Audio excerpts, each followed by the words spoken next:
اللہ نے سورہ مریم کو شروع کیا حضرت زکریا علیہ الصلاۃ والسلام سے. یہ مکہ میں نازل ہوئی ہے اور نبی صلی اللہ علیہ وسلم کا اس وقت یہود و نصارہ سے کوئی میل جول نہیں تھا، اور ایسے آیتیں نازل ہوتی تھیں. پھر یہ لوگ مشرکین مکہ کہتے تھے اصل میں یہ عیسائیوں اور یہودیوں سے سیکھتے ہیں یہ باتیں، ورنہ ان کو کہاں سے پتہ چل رہی ہیں. لیکن کمال کی بات ہے کہ قرآن نے اتنے خوبصورت انداز سے حضرت مریم کی، حضرت عیسیٰ کی پاک دامنی، موسیٰ علیہ السلام کی حیثیت، ابراہیم علیہ السلام کی حیثیت کو اتنے خوبصورت انداز سے بیان کیا کہ ایسا آج تورات اور انجیل میں بھی نہیں ہے. اللہ فرماتے ہیں ذکر رحمت ربک عبدہ زکریا، یہ تیرے رب کی وہ رحمت ہے جو اس کے بندے زکریا پر ہوئی. تھوڑا سا میں ہر سال نا پیغمبروں کا تھوڑا شجرہ بیان کرتا ہوں، تو مختصراً بیان کروں گا کیونکہ کئی سال میں نے ڈیٹیل میں بیان کیا ہے. تو پیغمبروں کا تھوڑا سا شجرہ آپ کے ذہن میں ہوگا تو پھر قرآن مجید کے ان واقعات کو سننے میں لطف بھی آئے گا، ایمان بھی تازہ ہوگا.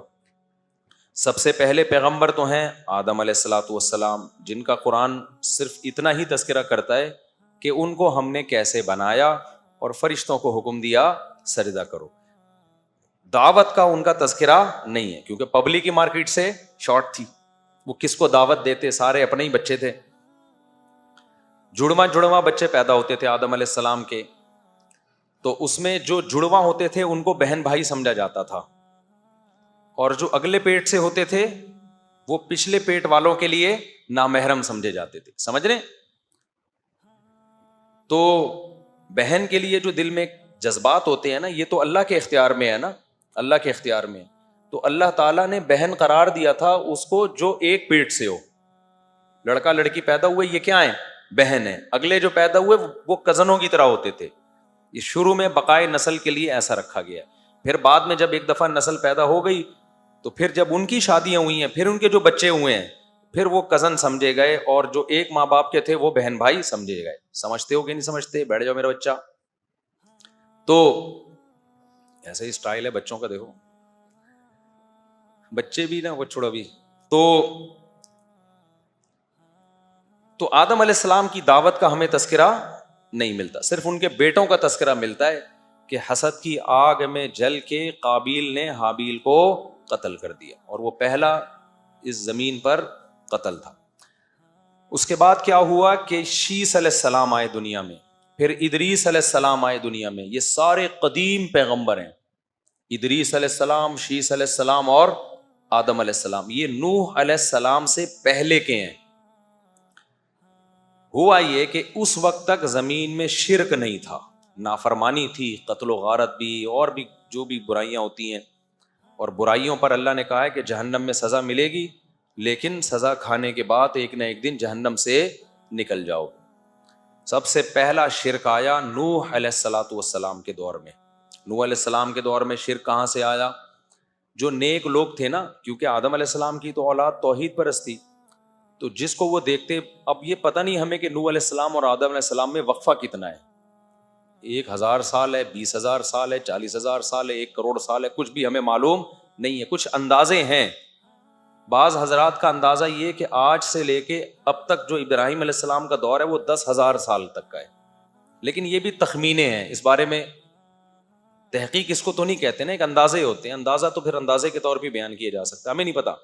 لیکن اتنی بات ہے کہ طویل زمانہ ہے، کیونکہ آدم علیہ السلام کا قد صحیح حدیث سے پتہ چلتا ہے 60 گز تھا. 60 گز سمجھتے ہو؟ 1 گز تقریباً 3 فٹ کا ہوتا ہے.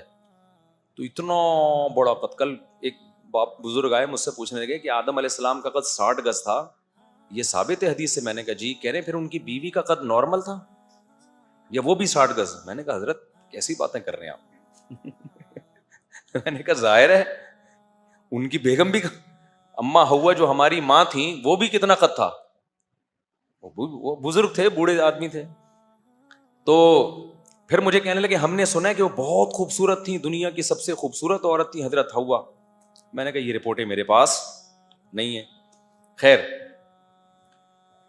اور پھر عمریں بھی لمبی. ظاہر ہے جب اتنا اونچا قد ہے تو پھر ہر چیز اس سے مطلب، اور ویسے بھی زمین میں کوئی ہے نہیں نا، تو انہوں نے ہی آباد کرنا تھا.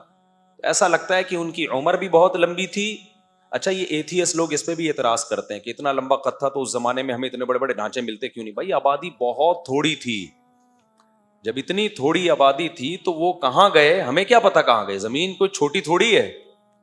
اور ویسے بھی کوئی مل گیا تو آپ ڈائناسور کے کھاتے میں ڈال دو گے اس کو. اچھا بلکہ یہ ڈائناسورز کا وجود بتا رہا ہے کہ اس زمانے میں مخلوق کا قد بہت بڑا تھا. دیکھو جب آدم علیہ السلام کا قد اتنا بڑا تھا تو اس زمانے کی چھپکلیاں بھی ایسے ہی ہوتی ہوں گی نا, کیا خیال ہے؟ اس زمانے کے چوہے بھی ایسے ہی ہوتے ہوں گے. تو یہ ڈائناسورز کے جو مجسمے نکلے ہیں اس سے بھی پتا چلتا ہے کہ اس زمانے کی مخلوق کیا تھی. وہ تھی ساری مخلوق بڑی بڑی مخلوق تھی. اللہ نے زمین میں بہت سارے لوگوں کو آباد کرنا تھا تو ان کے قد اللہ نے چھوٹے کر دیے, کیونکہ ابھی اسی سٹائل کے لوگ ہوتے نا اتنے بڑے بڑے, تو کھاتے کتنا, وہ کتنا کھانا چاہیے تھا ان کو, تو بڑے مسائل ہو سکتے تھے. بہرحال اب اللہ کی حکمتیں تھیں. تو پہلے پیغمبر جو اس زمین پہ توحید کی دعوت کے لیے آئے ہیں وہ ہیں نوح علیہ الصلوۃ والسلام. نوح علیہ السلام وہ پیغمبر ہیں جن کے دور میں شرک پھیل گیا تھا. شرک کیسے پھیلا تھا؟ جو نیک لوگ ہوتے تھے, بڑے بزرگ ہوتے تھے, لوگ عقیدت محبت میں آ کے بیٹھنا بھی چاہیے, اس سے شریعت نے منع نہیں کیا. آج دو انتہائی ہیں, ایک انتہا یہ کہ بزرگوں کو خدا بنا لو, دوسری انتہا یہ کہ بابا لیس ہو جاؤ, بزرگ ہوتے ہی نہیں ہیں. یہ دونوں افراط اور تفریط ہیں. بھائی بزرگ ہر دور میں مارکیٹ میں ہوتے ہیں, نیک لوگ ہوتے ہیں, ان سے جا کے اصلاح لیا کرو, آشیرواد لیا کرو, ان سے دعائیں کروایا کرو, ان سے ان کی خدمت میں بیٹھا کرو, اس سے بہت فائدے ہوتے ہیں. اس پر قرآن و سنت میں بہت ساری دلیلیں ہیں کہ ان کی صحبت اٹھاؤ. لیکن یہ نہ سمجھو کہ وہ عالم الغیب ہیں, وہ پھونک لگائیں گے تو الیکشن کا سارا وہ پانسا بدل جائے گا. یہ کام اسٹیبلشمنٹ کا ہو سکتا ہے, کسی پھونک کا نہیں ہو سکتا. تو یہ جو ہے نا, اب کیا ہوا کہ وہ بزرگوں کے مجسمے انہوں نے بنا لیے دنیا سے جانے کے بعد یادگار کے طور پر. اسی وجہ سے اسلام میں تصویر پر پابندی لگا دی. لوگوں نے اپنے باپ دادا کی تصویریں لٹکائی ہوئی ہوتی ہیں یادگار کے طور پر. ختم کر دو یہ سب. ابا کو یاد رکھنا ہے, اماں کو یاد رکھنا ہے, دعائیں یہ کام آئیں گی ان کے. تصویروں سے ان کو عذاب تو مل سکتا ہے, کام نہیں آئیں گی. تو اپنی پیروں کی مرشدوں کی تصویریں لگا کے گھوم رہے ہیں, یہیں سے تو شرک پھیلتا ہے. انہی تصویروں کی تعظیم شروع کر دیتے ہیں نا. اسلام نے بند کر دیا دروازہ. اگر تصویر سازی کی اسلام میں کوئی اہمیت ہوتی تعظیم کے لیے جو تصویریں ہوتی ہیں, تو سب سے پہلے صحابہ سید الانبیاء کی تصویریں محفوظ کرتے ہیں. کوئی حالانکہ تصویر سازی کا فن اس وقت عروج پر تھا, مگر ہمیں پیغمبر کی ایک تصویر بھی نہیں ملتی.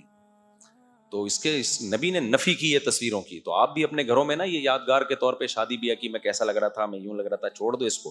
البتہ ڈیجیٹل تصویر کو بہت سے محقق علماء تصویر مانتے ہی نہیں, کیونکہ اس میں قرار نہیں ہوتا, وہ لمبی بحث ہے. خیر, تو نوح علیہ الصلوۃ والسلام کو اللہ نے بھیجا. وہ پہلے پیغمبر تھے جو دنیا میں توحید کی دعوت دینے کے لیے آئے. اس سے پہلے پیغمبر اعمال کی دعوت دینے کے لیے آتے تھے, برائیاں چھوڑ دو, یہ کرو وہ کرو. تو پہلے پیغمبر ہے نوح علیہ السلام جو کس دعوت کے لیے آئے؟ بولو, توحید. اچھا, نوح علیہ السلام کو یہ اعزاز حاصل ہے کہ آدم ثانی کہا جاتا ہے. ہم سب نوح علیہ السلام کی اولاد میں بھی ہیں. جیسے آدم علیہ السلام کی اولاد میں, اسی طرح نوح علیہ السلام کی. وجہ کیا ہے؟ قرآن نے کہا ذریۃ من حملنا مع نوح انہ کان عبدا شکورا وجعلنا ذریتہ هم الباقین. اللہ کہتے ہیں میں نے نوح کی ذریت ہی کو باقی رکھا. حام, سام اور یافث نوح علیہ السلام کے 3 بیٹے تھے. جب پوری دنیا میں طوفان آیا ہے نا, نوح علیہ السلام کی قوم ایمان نہیں لائی. 950 سال دعوت دی نوح علیہ السلام نے, کوئی تھوڑا عرصہ نہیں ہوتا. اللہ کا حلم دیکھو, کہتے ہیں نا اللہ حلیم ہے. حلیم کا معنی بردبار, جلدی عذاب نہیں دیتا, مہلت دیتا ہے. کتنی مہلت دی؟ 950 سال. اور نوح علیہ السلام کہتے ہیں دعوت قومی لیلا و نہارا, دن میں بھی دعوت, رات میں بھی دعوت.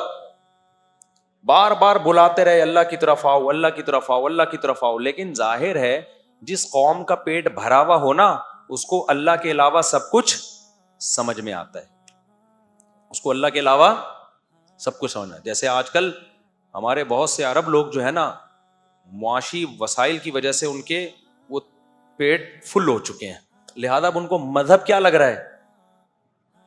داڑھی والے ان کو اچھے نہیں لگ رہے, مذہب ان کو بالکل بھی پسند نہیں آ رہا. تو اس لیے بعض موقع پہ غربت ہی اللہ کی نعمت ہوتی ہے. ہر ایک کے لیے پیسہ اچھا نہیں ہوتا. تو جس حال میں اللہ رکھے نا اس میں خوش رہا کرو. بعض لوگ کہتے ہیں پیسہ آ جائے، پیسہ آ گیا نا تو اللہ کو ہی نہ بھول جاؤ سب سے پہلے، جیسے کہ بھول رہے ہیں وہ لوگ آہستہ آہستہ. تو اب کیا ہے، تو قوم کے پاس وسائل تھے، نوح علیہ السلام بلاتے رہے اللہ کی طرف آؤ، توحید جس نے پیدا کیا اس کو پکارا کرو، وہ اس کو پکارا کرو، مت پکارو ان پتھروں کے بنی ہوئی مورتیوں کو. خالق وہ ہے، مالک وہ ہے. 950 سال. پتہ ہے مسئلہ کیا ہوتا ہے لوگوں کے ساتھ؟ مسئلہ یہ ہوتا ہے لوگ کہتے ہیں یار ہم تو گناہ کرتے ہیں، کوئی عذاب تو آتا نہیں ہے. اتنے لوگ شراب پی رہے ہیں، نارمل لائف گزار رہے ہیں. اتنے لوگ زنا کر رہے ہیں، نارمل لائف گزار رہے ہیں. اتنے لوگ یہ کر رہے ہیں، وہ کر رہے ہیں، نارمل لائف گزار رہے ہیں. یہ بہت بڑی بھول ہے، یہ بہت بڑا دھوکہ ہے. اللہ بار بار کہتے ہیں میں نے جزا اور سزا کا دن دنیا نہیں رکھا بلکہ آخرت رکھی ہے. اگر میں دنیا میں دینا شروع کر دوں تو سارے انسان کے بچے بن جائیں نا. تو یہی مسٹیک ہوئی ہے نوح علیہ السلام کی قوم سے. نوح علیہ السلام نے کہا عذاب آئے گا، اللہ سے توبہ کرو، استغفار کرو، توبہ کرو. 950 سال تک قوم دیکھتی رہی. 950 سال سے ہم سن ہی رہے ہیں، اب تک تو عذاب آیا نہیں. وہ دلائل میں غور نہیں کر رہے کہ جس اللہ نے تمہیں بنایا ہے، جس نے پیدا کیا، تم خود تھوڑی بنے ہو.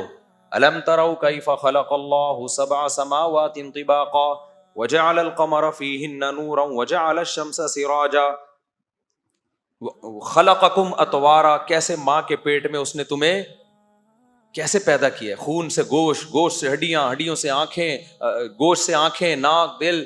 یہ سارے اسٹیپ بائی اسٹیپ آٹومیٹیکلی تھوڑی ہو رہے ہیں. لیکن میں نے بتایا جب پیٹ بھرا ہوا ہوتا ہے تو اللہ رسول کے علاوہ سب کی باتیں سمجھ میں آتی ہیں. قوم کا پیٹ بھرا ہوا تھا، ان کو نوح علیہ السلام بالکل بھی سمجھ میں نہیں آ رہے تھے. تو اب کیا ہوا؟ اللہ کہتے ہیں پوری قوم کو میں نے تباہ و برباد کیا. نوح علیہ السلام کا واقعہ تو جہاں آئے گا میں انشاءاللہ وہ تفصیل سے بتاؤں گا. پوری قوم تباہ کر دی اللہ نے. تو نوح علیہ السلام کا ایک بیٹا کنعان وہ بھی عذاب میں تباہ ہو گیا. 3 بیٹے جو کشتی میں سوار ہوئے، حام، سام اور یافس. ان 3 بیٹوں سے نسل چلی ہے نوح علیہ السلام. اب ہم میں سے کوئی حام کی اولاد میں، کوئی یافس کی اولاد میں، کوئی سام کی اولاد میں. لیکن یہ تینوں سلسلے جا کے کہاں ملتے ہیں؟ اب یہ انڈونیشیا اور ملیشیا والے لگ رہا ہے سب ایک ماں باپ کی اولاد ہیں، ایک جیسی شکلیں بالکل. انڈونیشیا کے کچھ لوگ آئے نا حج کرنے کے لیے، تو ہمارے استاد سے بوڑھے تھے، بزرگ تھے، انہوں نے کہا یار یہ سب کی شکلیں ایک جیسی، لگتا ہے سب ایک ماں باپ کے بچے ہیں یہ. ٹھیک ہے نا؟ تو ہم لوگوں میں لگتا ہے کہ ایک مختلف قوموں کا اختلاط ہوا ہے، لیکن انڈونیشین کے بارے میں، ملیشین کے بارے میں لگتا ہے کہ ایک ہی ماں باپ، کہیں ابا اماں گئے تھے ملیشیا یا انڈونیشیا، پھر کہیں اور انہوں نے شادی کی نہیں، بالکل ایک جیسے. چائنا والے بھی ایسے ہی ہیں، تبھی چائنا والے دوسری شادی نہیں کرتے. ان کو پتا ہے پہلی بیوی بھی اسی شکل کی ملے گی جس شکل کی دوسری بھی اسی شکل کی ملے گی جس شکل کی پہلی ہے. چائنا میں اسی وجہ سے رواج نہیں ہے. ہمارے یہاں اپنی ڈفرینٹ چہرے ہیں. تو چائنا میں کیا ہے، ایک ماں باپ کی اولاد ہے. خیر، تو اللہ میاں نے اب نوح علیہ السلام جب دوبارہ آباد ہوئے، یعنی نوح علیہ السلام کی کشتی جودی پہاڑ پہ ٹھہری، پھر اللہ نے خوب آپ کی اولاد میں برکت دی، خوب اولادیں ہوئی آپ. اور پھر یہ سلسلہ چلتے چلتے چلتے چلتے یہ جو سلسلہ چلا ہے بالآخر ابراہیم علیہ السلام تک آیا ہے. تو حضرت ابراہیم علیہ السلام جو تھے، یہ پھر ان کی قوم میں شرک آیا. ابراہیم علیہ السلام نے دعوت دی، اور ابراہیم علیہ السلام کو اللہ نے اتنی آزمائشوں میں ڈالا، اتنی آزمائشوں میں کہ اللہ کہتے ہیں کہ ہر آزمائش میں ابراہیم علیہ السلام پورا اترے. ابراہیم علیہ السلام کی جو تاریخ ہے نا، وہ یقینی ہے. یعنی یقینی کا مطلب تقریباً یقینی. وہ تقریباً 4000 سال پرانی تاریخ ہے، 4 یا بلکہ 3600 آپ کہہ لیں، کیونکہ نبی صلی اللہ علیہ وسلم اور ابراہیم علیہ السلام کا زمانہ تقریباً 2000 سال کا ہے. کیونکہ اس کی ہسٹری کیا ہے، وہ تقریباً محفوظ ہے. کیونکہ ابراہیم علیہ السلام کے بعد نا دنیا میں علم بھی بہت پھیلا ہے. پھر ان کی اولادوں میں، اب ان کی اولادوں کا تذکرہ قرآن میں، تورات میں، انجیل میں. پھر کیونکہ یہودیوں نے بھی ان کی تاریخ محفوظ رکھی ہے نا، تو وہ سلسلہ نبی صلی اللہ علیہ وسلم سے ہم تو 1400 سال ہو گئے، 1445 سال ہو گئے، اور اس سے پہلے 2000 سال، سمجھتے ہو؟ تو ابراہیم علیہ الصلوۃ والسلام کے بھانجے ہیں حضرت لوط علیہ الصلوۃ والسلام، جو گئے تھے قوم لوط، جن لڑکوں سے بدفعلی کرتی تھی وہ قوم، لوط علیہ السلام نے جا کے ان کو سمجھایا اور وہ قوم نہیں مانی، تو اللہ نے پوری قوم کو پٹخ کے ہلاک کر دیا۔ تو لوط علیہ الصلوۃ والسلام تھے۔ پھر ابراہیم علیہ السلام کو اللہ نے بہت بڑی آزمائشوں میں ڈالا، تو ابراہیم علیہ السلام جب تمام آزمائشوں میں پورے اترے تو اللہ نے ابراہیم علیہ السلام کو جو خوشخبریاں دی ان میں ایک یہ کہ اب جتنے بھی پیغمبر آئیں گے وہ آپ کی اولاد میں ہوں گے، نبوت کو جاری کرے گا۔ اس لیے ابراہیم علیہ السلام کے دو بیٹے، ایک اسماعیل علیہ السلام اور ایک اسحاق علیہ السلام۔ اسماعیل علیہ السلام حضرت ہاجرہ کی اولاد میں تھے، اور اسحاق علیہ السلام آپ کی پہلی زوجہ حضرت سارہ ان کی اولاد میں تھے۔ اچھا، یہ جو دوسری شادی حضرت سارہ نے ہی کروائی تھی حضرت ابراہیم علیہ السلام کی، لیکن پھر بڑی ٹینشن میں آئی تھی، وہ جب کروا تو دی لیکن تو کافی ٹینشن میں آئی تھی۔ تو اس سے پتہ چلتا ہے کہ یہ نیچرل ہے عورت کا سوکن کی وجہ سے ٹینشن لینا۔ تو ابراہیم علیہ السلام نے حضرت ہاجرہ کو رکھا کہاں؟ پھر مکہ لے گئے تھے۔ اس سے پتہ چلتا ہے بھائی دو بیویوں کو ایک ساتھ مت رکھو، سمجھتے ہو؟ اگر آپ نے 2 یا 4 کو ایک گھر میں رکھا، خود آپ کو کسی بیابان میں جا کے رہنا پڑے گا۔ ابراہیم علیہ السلام نے اللہ کا حکم بھی تھا اس میں، بھائی وہاں لے جاؤ ان کو۔ تو اسماعیل علیہ السلام وہاں پیدا ہوئے، اسماعیل علیہ السلام تو تھے وہاں، وہ جو پھر جو واقعہ ہوا جو ہم دوڑ لگاتے ہیں صفا مروہ پہ، اور ادھر اسحاق علیہ السلام حضرت ابراہیم علیہ السلام کے بیٹے۔ اسحاق علیہ السلام بھی پیغمبر، اللہ نے آپ کو خوشخبری دی کہ اسحاق کے بیٹے یعقوب ہوں گے، آپ کے پوتے، وہ بھی کیا ہوں گے؟ پیغمبر ہوں گے۔ تو اسحاق علیہ السلام کے بیٹے یعقوب بھی پیغمبر۔ یہ سارے ارض شام میں گزرے ہیں پیغمبر، جن کا قبلہ بیت المقدس تھا، سمجھتے ہو نا، جس پہ آج یہودی تسلط کی کوشش کر رہے ہیں۔ پھر اسحاق جو یعقوب علیہ السلام جو ابراہیم علیہ السلام کے پوتے تھے نا، ان کے پھر آگے بیٹے ہوئے یوسف علیہ السلام۔ انہوں نے بھی 2 شادیاں کی تھی یعقوب علیہ السلام نے، کی تو زیادہ تھیں لیکن جب سورہ یوسف میں 2 کا تذکرہ ملتا ہے، باقی کی انہوں نے اور بھی زیادہ ہیں، تاریخی کتابوں میں ملتا ہے۔ خواتین سے معذرت، اب کر رہے ہیں تو میں کیا کروں بھائی، یہ تو پیغمبروں کی سنت ہے نا۔ اور پتہ ہے یعقوب علیہ السلام نے تیسری شادی اس وقت کی ہے جب یوسف علیہ السلام گم ہو چکے تھے، اس لیے امام احمد بن حنبل کی طرف یہ قول منسوب ہے کہ اتنے غم میں بھی یعقوب علیہ السلام نے نکاح نہیں چھوڑا، اتنے غم میں بھی۔ تو یہ جو کام ہے نا شادی کرنا، اصل تو یہ کہ کرنا ہی ہے، یہ چاہے ٹینشن میں ہو، خوشیوں میں ہو، پیسہ ہے، غربت ہے، نہ کرنا کسی مجبوری سے ہوگا۔ تبھی قرآن نے کہا کہ اگر تم 2 3 کرو، اگر خوف ہو کے عدل نہیں کر سکتے پھر 1 کرو۔ تو اصل اسلام میں کیا ہے؟ خوش بہت ہوتے ہیں، ہمت ہے نہیں آپ لوگوں میں، ابھی سب دیکھو کیسے چہرے پہ خوشی آئی ہوئی ہے، کرنا کرانا کچھ بھی نہیں ہے۔ خیر، تو اب کیا ہوا؟ ادھر یعقوب علیہ السلام کے بیٹے یوسف علیہ السلام۔ اب یوسف علیہ الصلوۃ والسلام چونکہ گم گئے تھے تو مصر میں چلے گئے فروخت ہو کے، تو مصر میں پھر یوسف علیہ السلام کی حکومت قائم ہوئی، اور پھر یعقوب علیہ السلام بھی کہاں چلے گئے؟